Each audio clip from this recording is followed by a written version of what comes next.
Good morning, Dan and Amy. By the way, just as a footnote in that discussion we were having about the confirmation hearings and particularly the Di-Fi and Durban exchanges with Notre Dame law professor Amy Barrett, she's the mother of 7, too. She described herself as a faithful Catholic. She's living her faith, big family, successful, obviously Notre Dame law professor, nominee to the appellate court.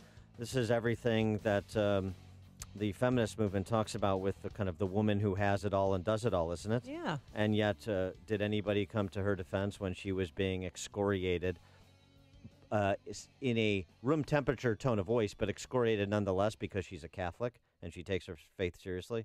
No, they were silent because they're hypocrites and cowards. We're going to get back to that story. But for now, we need to go to threats abroad, and most notably the North Korean threat. And to help us explore what the president's options are at this juncture is our friend, former U.S. ambassador to the UN and AEI scholar, John Bolton. Ambassador Bolton, thanks for joining us again. Appreciate it. Glad to be with you. Thanks for having me. So you said earlier this week the only diplomatic option left is regime change, essentially South Korea taking over the North. If that's a fair characterization of what you said, how could that actually be accomplished? Well, what needs to be done is to convince China that reunification of the Korean Peninsula is in China's interest. You know, China has the unique capability to apply unbelievable economic pressure against North Korea. If they were really serious in saying they didn't want North Korea to have nuclear weapons, they would have done that sometime in the past 25 years. The reason China has not applied that economic pressure is that they fear, quite correctly, that it could bring the regime in North Korea crashing to the ground. And the result of that would be millions of Korean refugees fleeing into China, the intervention of South Korea and the United States to seize North Korea's nuclear weapons and try and restore order and prevent massive refugee flows into South Korea. It could bring Americans right to the Yalu River, right to the border with China. And they don't want to see that possibility. But the fact is that as long as North Korea continues to exist, its nuclear capability will continue to grow. And that means, from China's point of view, the risk that Japan could get nuclear weapons, South Korea, or others. So my pitch to China is not to try and apply pressure to them, although the threat of a Japanese nuclear capability is pretty powerful, but to say, if you're serious that you don't want to see North Korea with nuclear weapons and you don't want these other tragedies to befall, let's do this the easy way rather than the hard way. Now, people in the United States say, oh, but China wants a buffer state between China proper and U.S. forces in South Korea. Look, I think Chinese strategists are way ahead of that. A couple hundred miles of terrain isn't a buffer in an age of intercontinental ballistic missiles. There's a way to resolve this problem. We have perilously little time to try and do it, which we'd started about 15 years ago, but I still think it's worth the effort because once you get past that, there really isn't much other than the military option. Unless you're content to have North Korea with nuclear weapons for all eternity and live under the continuing threat of nuclear extortion, and not just from North Korea, but from whomever they might sell these weapons to. Right, and some are conceding that point, which I agree with you, should not be conceded.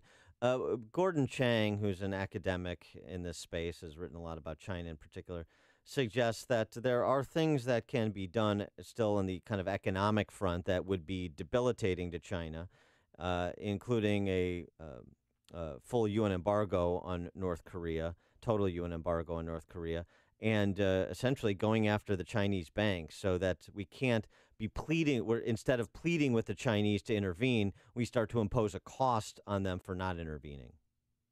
Yeah, well, this is a theory that's going the rounds these days, and let's consider what it means. It's an argument that we need to apply pain to China to get them to do the right thing on North Korea. Okay, I'm perfectly willing to entertain that. That doesn't bother me in the slightest.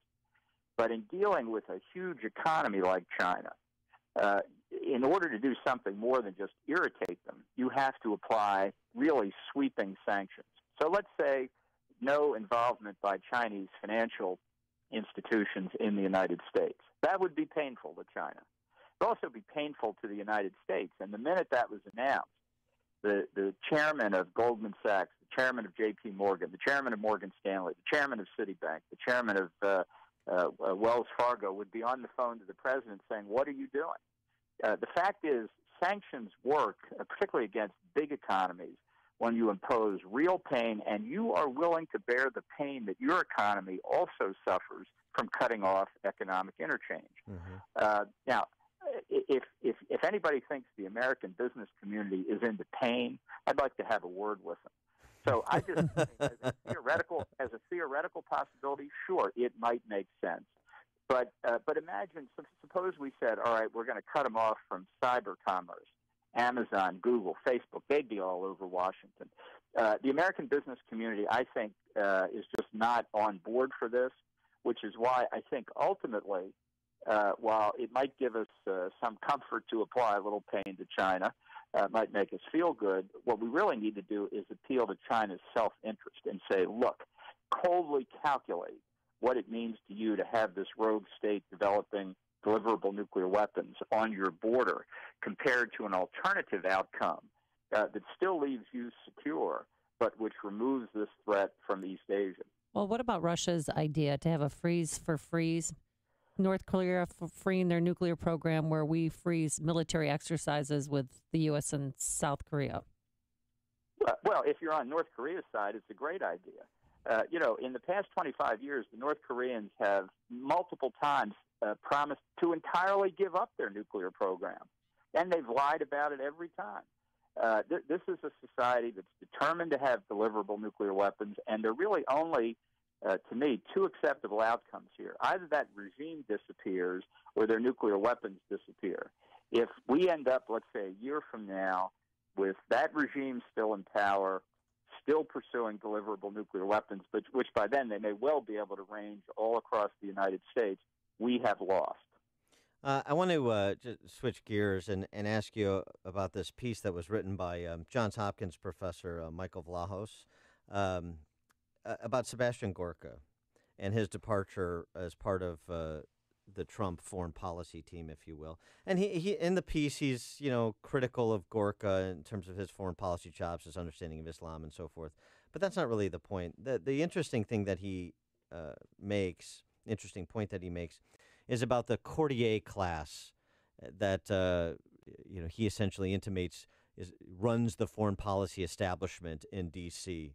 Gorka's fail, writes the professor, is less about him than it's a reminder how the stiletto wielders, the little fingers, Game of Thrones reference from a Johns Hopkins professor is impressive, still rule America's imperial city, relentless empire notwithstanding. This awareness itself should be further reminder that no nation should carelessly entrust its welfare to such as these.